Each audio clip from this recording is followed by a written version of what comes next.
Biggest historical mysteries that will probably never be solved, Episode 5.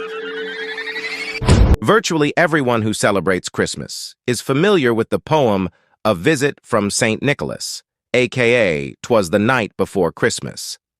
Believe it or not, the origin of this poem has some mystery attached to it.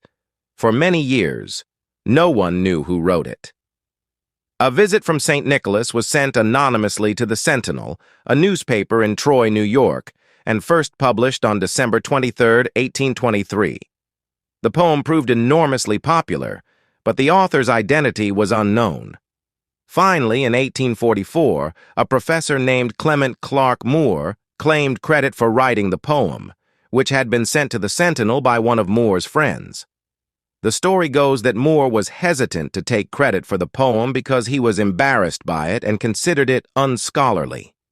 However, some historians do not believe Moore was the actual author. A professor named Donald Wayne Foster presented compelling evidence in 2000 that the real author of A Visit from St. Nicholas was actually Henry Livingston, Jr., who died in 1828. Foster believed the poem bore a striking resemblance to Livingston's other writings, but was a strange anomaly in Moore's body of work. Some called Moore a sour, unsentimental individual and asserted that A Visit from St. Nicholas did not fit his persona, but other historians disagree.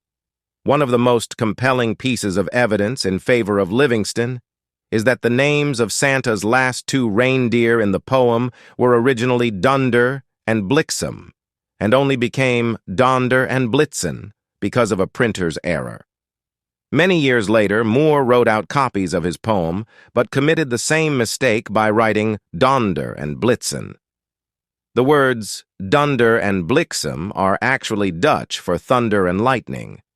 Moore spoke no Dutch, but Livingston did.